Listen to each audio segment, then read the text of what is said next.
Kali ini saya akan mencoba membahas salah satu bab dari sebuah buku karya Susan Rowland yang berjudul Psyche and the Art. Materi yang akan saya bahas ini terdapat dalam bab 14, yaitu The Political World Toward an Imaginal Language yang diteliti oleh Elenis Glossa. Penekanan dalam rasionalisasi bagi para siswa menjadikan mereka kurang cakap dalam penggunaan bahasa dalam puisi. Yang dimaksud glosa dalam kata puitis adalah kata animik, yaitu hasil dari gambar dan proses dialogis yang terbentuk di kelas. Dalam studinya, dia mencoba untuk menciptakan education of sensibility, yakni ekspresi pedagogis yang menyatukan kembali orang dengan sifat lingkungannya menuju proses individuasi. Dalam studi kelas ini, mereka menggambarkan jiwa mereka, lalu gambar teks dan gambaran yang dibuat oleh kelompok, dan mempertanyakan apa arti dari gambar itu. Pendeskripsian gambar bagi para siswa ini tidak menjadi hambatan karena ini seperti bahasa ibu, jadi mereka cukup mudah untuk mendeskripsikannya. Lalu, menurut Batchelor sendiri, gambar sebagai makna karena gambar memiliki nilai emosionalnya sendiri.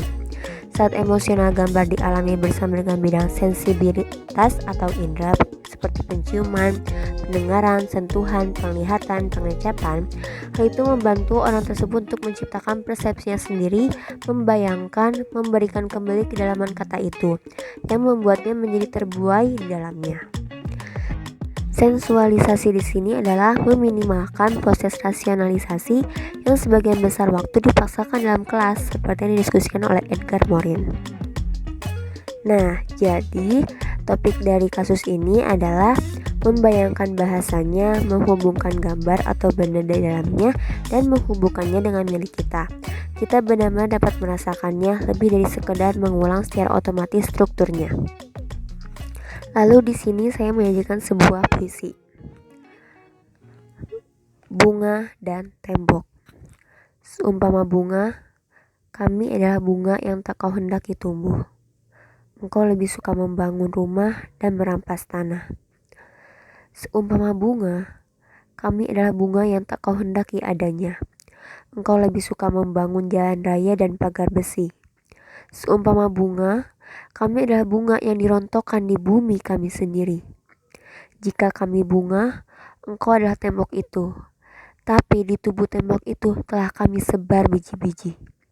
Suatu saat kami akan tumbuh bersama dengan keyakinan engkau harus hancur.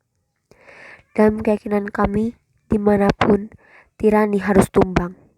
Wiji Tuku. Nah, makna dalam puisi ini ada beberapa simbolik yang dapat kita lihat seperti bunga dan tembok.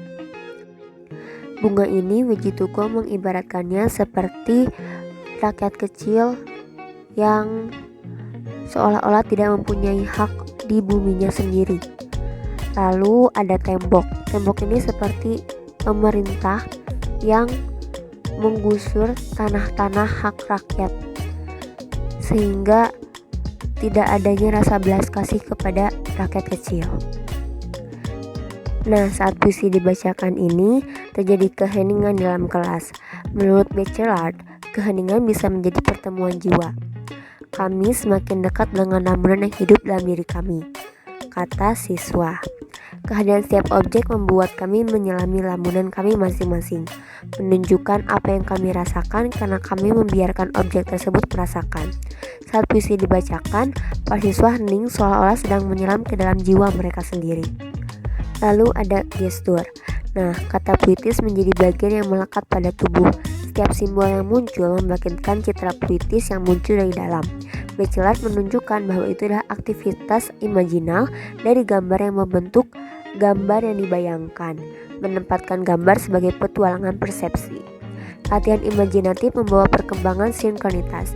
Gerakan simbolis dan puitis gambar mencirikan jalan menuju educational sensibility atau education of soul. Jadi bahasa adalah mediator simbolis yang menuntun kita untuk menenun kisah hidup kita sendiri. Jadi, bahasa adalah gambar dan sangat terkait dengan perkembangan psikologis. Menurut Jung, citra adalah simbolik karena ia membuka alam bawah sadar dan dianugerahi dengan emosi yang dalam.